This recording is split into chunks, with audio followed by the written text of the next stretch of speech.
Isang mapagpalang araw sa iyo. Narito na naman ako para sa isang makabuluhang talakayan.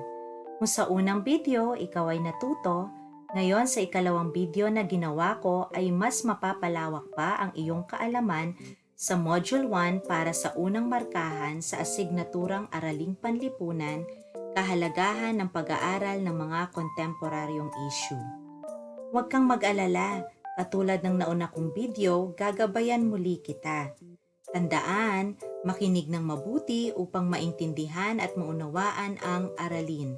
Kung sakaling may hindi nauunawa ang bahagi, maaari mong ulitin ang video. Para sa video na ito, para sa Aralin 1, kahalagahan ng pag-aaral ng kontemporaryong issue, ito ay pinalalim na edisyon. Meron lamang tayong pamantayan para sa unang markahan sa 4 na lesson natin. Una ay ang pamantayang nilalaman. Ang mag-aaral ay may pag-unawa sa mga sanhi at implikasyon ng mga hamong pangkapaligiran upang maging bahagi ng pagtugon na makapagpapabuti sa pamumuhay ng tao. Para naman sa pamantayan sa pagganap, ang mag-aaral ay nakabubuo ng angkop na plano sa pagtugon sa hamong pangkapaligiran tungo sa pagpapabuti ng pamumuhay ng tao. Para sa aralin natin sa araw na ito, ang layunin sa pagkatuto ay naipapaliwanag ang konsepto ng kontemporaryong issue at nasusuri ang kahalagahan ng pag-aaral ng kontemporaryong issue. Ready ka na ba para sa ating talakayan? Kung handa ka na, sisimulan natin ito sa isang maikling gawain. Para sa ating gawain sa araw na ito, susuriin mo ang mga larawan na ipapakita ko. Ito ay mga iba't ibang headline na nangyayari sa ating lipunan. At matapos mo itong suriin, sasagutin mo ang tanong na, bakit ito ay maituturing na issue o suliraning panlipunan? Uulitin ko ha, bakit ito ay maituturing na issue o suliraning panlipunan? Isulat ang iyong sagot sa papel, kaya kailangan maghanda ka ng iyong papel at panulat. Handa ka na ba para sa unang headline? Kung handa ka na, sisimulan na natin ang ating gawain. Para sa unang headline, COVID-19 infection sa buong mundo halos nasa 5 milyon na. Bibigyan kita ng 1 minuto para makapag-isip ng iyong kasagutan. At matapos ito, tatalakayin natin bakit nga ba ang unang headline natin ay isyung panlipunan.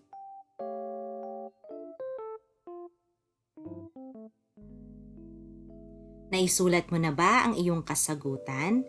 Kung naisulat mo na, tingnan natin bakit siya ay naging isyung panlipunan.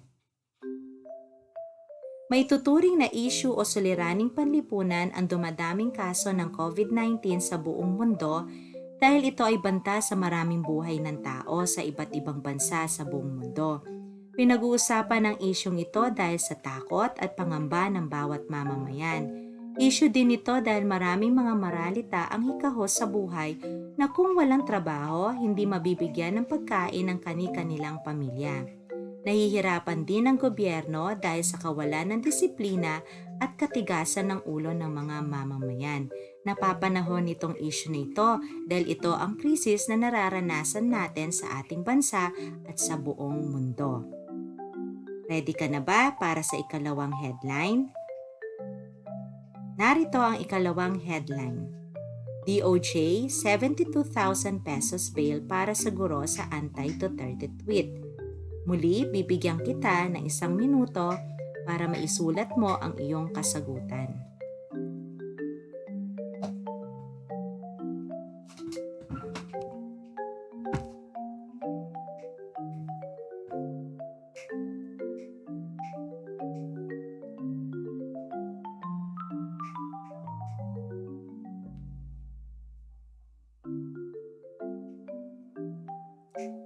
Kung naisulat mo na ang iyong kasagutan, bakit nga ba naging isyong panlipunan ay kalawang headline? Maaaring issue o suliraning panlipunan ang headline number 2 dahil ito ay banta sa kaligtasan ng Pangulo. Isa sa mga naging issue sa headline na sinuri sa bilang 2 ay ang pagiging guro niya. Dahil ang mga guro dapat ang nagiging modelo sa susunod na henerasyon. Bilang mga guro, dapat silang nangunguna sa pagsunod sa mga batas ng gobyerno at hindi dapat lahat nilalagay natin o sinusulat sa social media. Ika nga ng kilalang TV station, think before you click. Narito naman ang huling headline o ikatlong headline. Philippines elects first transgender woman to Congress. Muli, bibigyan kita ng 1 minuto para isulat ang iyong sagot. Maikli lamang para mas maunawaan natin kung ano ang gusto niyong ipunto para sa headline natin.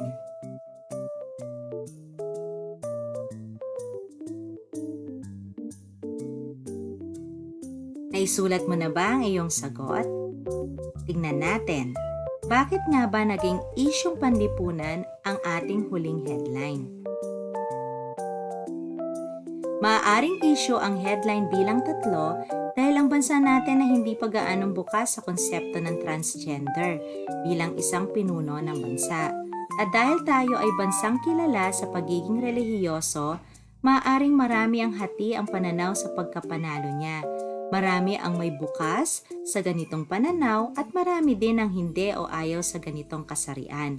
Pinagdedebatihan pa rin ang ganitong sitwasyon hanggang sa kasalukuyang panahon. Nakuha mo ba lahat ng ating kasagutan? Kung ano man ang naging kasagutan mo, yan ang iyong opinyon at bukas tayo sa lahat ng opinyon kung bakit naging isyong panlipunan ang mga headline na ipinakita ko sa inyo para sa gawain 1. Para iproseso ang ating gawain, sagutin mo ang tanong na nasa ibaba. Bakit mahalaga na maunawaan mo ang iba't ibang isyong panlipunan? Bakit nga ba? Baka sabihin mo, ikaw ay napakabata pa. Pero kahit napakabata mo pa, bakit kailangang maunawaan mo ang iba't ibang isyong panlipunan? Bakit kailangang mulat ka sa mga nangyayari sa ating lipunan? Mahalaga na maunawaan nating lahat ang iba't ibang isyong panlipunan dahil ang bawat isa sa atin ay bahagi nito. Mga dahilan kung bakit mahalaga na maunawaan ang iba't ibang isyu. Una, makakatulong ito sa ating pagpili ng ibobotong mga pinuno. Pangalawa, magkakaroon tayo ng ideya tungkol sa mga nagaganap bunga ng mga kasalukuyang isyu. Malalaman natin ang katayuan ng ating lipunan at bansa at makakapaghanda tayo para sa kinabukasan. Ang kaalaman ng bawat mamamayan tungkol sa mga isyong panlipunan ay bahagi ng karapatan natin. Mabuti man o masama ang nasabing issue, mahalagang lumabas ito at mabigyan ng bawat isa sa atin ng pagkakataon na siyasatin ang kabuuang naganap. Ang mamamayang nakakaunawa ng iba't ibang issue ay mamamayang hindi mangmang. Dapat nating tandaan, ang pagsiyasat ng mga issue ay nangangailangan ng pantay o parehas na pag-iisip, objective mindset or impartiality. Ibig sabihin hindi tayo bias. Dito ay matatanggap mo ang kahihinatnan na konklusyon at makakagawa ng tamang hakbang. Walang katuturan ng kaalaman sa mga issue kung ang isang individual ay may saradong pag-iisip. Sa puntong ito, inaasahan ko na naiintindihan mo ang ating gawain. Nag-enjoy ka ba? Kung nag-enjoy ka, mas papalalimin pa natin ang iyong kaalaman tungkol sa ating aralin. Saan nga ba nagmula ang salitang kontemporaryong issue? Narito ang etmolohiya ng kontemporaryong issue. Nanggaling ito sa salitang kontemporaryo at issue. Saan naman nanggaling ang kontemporaryo? Ito ay galing sa salitang Latin na contemporarius, na ang ibig sabihin ay con kasama sa at tempos or tempor together. Ang isang salitang pinanggalingan ng kontemporaryong issue ay ang issue, na nangangahulugan na mga paksa, tema o suliraning nakakaapekto sa lipunan na pinagtatalunan o tinatalakay ng mainitan. Isang bagay na nagdudulot ng pagkabahala. Nagkakaroon nito kapag may hindi kanais-nais na sitwasyon ng mga mamayang itama o bigyang lunas. Pag pinagsama ang dalawang salitang ito, ano kaya ang kahulugan ng kontemporaryong issue? Ang kahulugan ng kontemporaryong issue ay tumutukoy sa iba't ibang hamon o problema na hinaharap ng ating lipunan at ng ating daigdig sa kasalukuyan. Tumutukoy sa mga pangyayari o ilang suliraning bumabagabag o gumagambala at nagpapabago sa kalagayan ng ating pamayanan, bansa o mundo sa kasalukuyang panahon. Ika nga ni Charles Wright Mills, isang sosyolohista at professor ng sosyolohiya. Ang buhay ng isang individual ay lubos na nakatali sa kanyang lipunang ginagalawan, sa kasaysayan nito at sa mga institusyon na kapaloob nito. Kaya nga minsan ang hirap kalimutan ang nakaraan, pero kailangan din natin minsan move on, di ba? May dalawang paggamit ng salitang kontemporaryo sa iba't ibang konsepto. Narito ang kontemporaryong daigdig at kontemporaryong kasaysayan. Para sa kontemporaryong daigdig, naglalarawan ito sa panahon mula ika-20 taon hanggang sa kasalukuyan.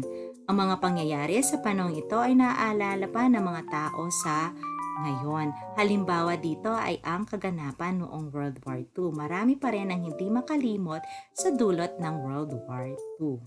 Para naman sa kontemporaryong kasaysayan, tumutukoy sa panahon mula sa pagitan ng ika-20 taon hanggang sa kasalukuyan. Para sa ating bansa, meron tayong kontemporaryong kasaysayan. Ito ang martial law na hanggang sa kasalukuyan, pilit na binabalik ang mga karanasan ng mga tao noong panahon ng martial law. May mga saklaw ng kontemporaryong issue. Iisa-isahin natin ito. Di tulad sa unang video, pinasimple lamang ang mga saklaw ng kontemporaryong issue na tinalakay ko. Dito, palalawakin natin ang mga saklaw ng kontemporaryong issue. Ready ka na ba para sa talakayan? Kung ready ka na, ihanda mo ang sarili mo, maging focus ka sa aking mga sinasabi. Unang saklaw ay ang isyong pangkapaligiran. Tinatalakay dito ang climate change at mga iba't ibang hakbang na isinasagawa ng pamahalaan upang mabawasan ang pinsalang dulot ng mga kalamidad tulad ng bagyo, flash floods at lindol. Tinatalakay din dito ang suliraning dulot ng deforestation, pagmimina at kawalan ng sistematiko sa pamamahala sa pagtapon ng basura sa ating paligid. Ikalawa ay isyong pangkabuhayan at pang-ekonomiko. Tinatalakay dito ay ang paggamit sa mga kapos na pinagkukunang yaman, unemployment, globalisasyon, inflation, sustainable development at ang pagkawasak ng kalikasan sa ngalan ng paglago ng ekonomiya. Pangatlo ay ang isyong politikal at pangkapayapaan. Tinatalakay dito ang isyu tungkol sa sistema ng pamamahala, pagkakamit at paggamit ng kapangyarihan at pagganap sa mga gawaing politikal, mga salik na nagpausbong at nagpapanatili ng mga political dynasty sa bansa, pantaraya sa halalan, pagsusog sa saligang batas, territorial and border conflicts, terorismo at korupsyon. Para sa pang-apat na saklaw ng kontemporaryong issue, narito ang isyong karapatang pantao. Tinatalakay dito ang child trafficking, mga extrajudicial na pagpatay, torture o pagdukot sa ilang mamamayan at aktivista, at mga pang-aabuso sa mga OFWs at indigenous people. Para naman sa panglimang issue, ito ay ang isyong pang-edukasyon. Tinatalakay dito ang kalidad ng edukasyon at mga salik na humahadlang sa maraming Pilipino na makatungtong sa paaralan at makatapos ng kolehiyo. Para sa pang-anim na saklaw, issue na may kinalaman sa kasarian at sexualidad. Tinatalakay naman dito ang reproductive health law, same-sex marriage, prostitution at pang-aabuso. Para sa kawalong saklaw, isyong pangkalusugan, tinatalakay dito ang mga isyu na may kaugnayan sa pagkalat at pagkontrol ng sakit, mga gawain sa pagtataguyod sa kalusugan, at pangangalaga o pagpapahaba sa buhay ng tao. At sa pinakahuling saklaw ng kontemporaryong issue ay ang isyong pansibiko, panlipunan at pagkamamamayan.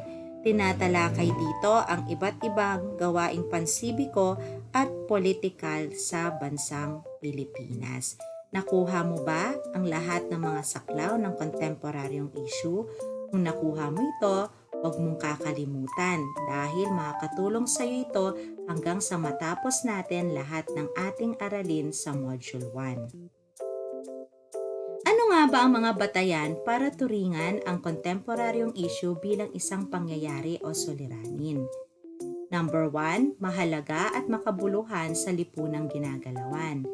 Number 2, may malinaw na epekto o impluwensya sa lipunan o sa mga mamamayan. Pangatlo, nagaganap sa kasalukuyang panahon o may matinding epekto o impluwensya sa takbo ng kasalukuyang panahon. Pang-apat, mga temang na pag-uusapan at maaring may maganda o positibong impluwensya o epekto sa lipunan. Narito ang mga sanggunian tungkol sa mga kontemporaryong issue. Dito natin makikita, mababasa, mapapanood ang mga isyung napapaloob sa ating lipunan. Una ay dyaryo, magazine, radyo, mga dokumento, telebisyon, internet or social media, mga formal na pagtitipon at di formal na pagtitipon. Maaring chismis o yung mga napapag-aralan din natin sa ating paaralan.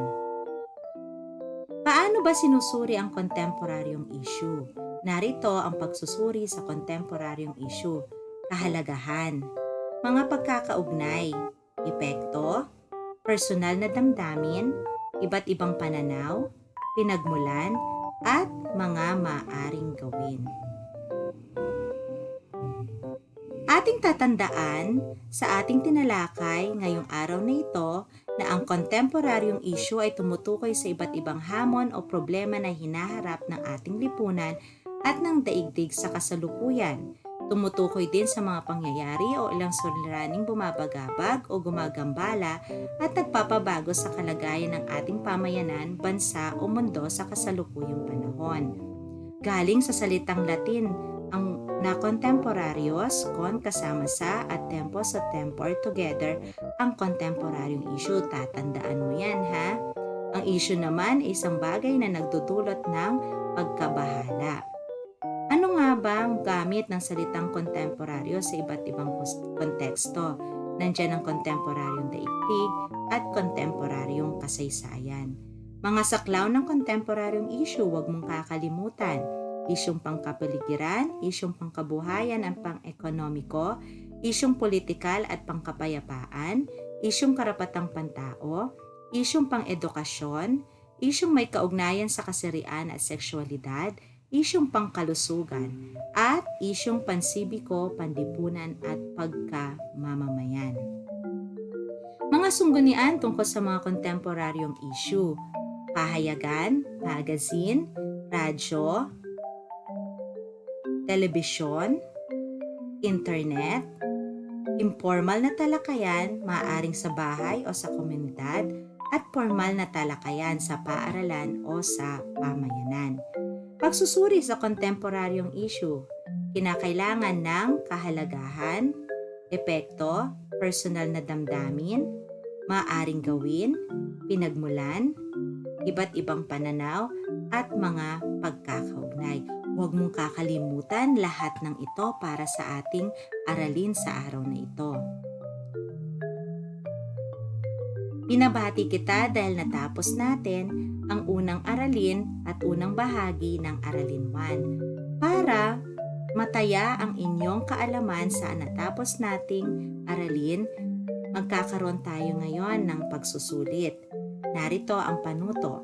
Tukuyin ang mga sumusunod na pahayag kung tama o mali. Babasahin ko yung mga pahayag, sasabihin nyo or tutukuyin nyo kung ito ay tama o mali. Handa ka na ba? Kung handa ka na, sisimulan ko na. Number 1. Ang kontemporaryong isyu sa pang-ekonomiko at pangkabuhayan ay tumutukoy sa mga karapatang pantao ng mga mamamayan. Kung ang sagot mo ay mali, napakahusay mo. Pangalawa, ang kontemporaryong issue ay galing sa salitang Latin na contemporarius, con kasama sa at tempos o tempor together. Kung ang sagot mo ay tama, napakahusay mo talaga. Para sa ikatlong pahayag, tinatalakay sa isyong kasarian at sexualidad ay ang kawalan ng trabaho ng mga mamamayan. Kung ang sagot mo ay mali, napakahusay, magaling. Para sa ika-4 na pahayag, ang isyong pang-edukasyon ay tumatalakay sa mga salik na humahadlang sa tao upang makapagtapos ng pag-aaral sa kolehiyo. Kung ang sagot mo ay tama, napakahusay mo talaga, nakinig ka sa ating talakayan. At ang panghuling pahayag, ang pahayagan ay isa sa mga sanggunian ng kontemporaryong issue.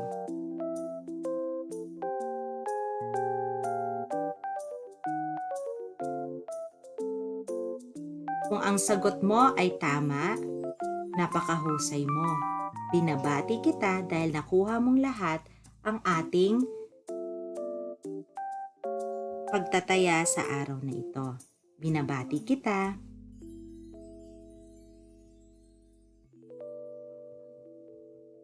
Binabati kita natapos mo ang unang bahagi ng paksa natin sa Aralin 1 para sa unang markahan. Sa susunod na video, pag-aaralan naman natin ang mga kasanayan sa pag-aaral ng kontemporaryong issue at ang kahalagahan ng pag-aaral nito. Hanggang sa muli, maraming salamat sa pakikinig.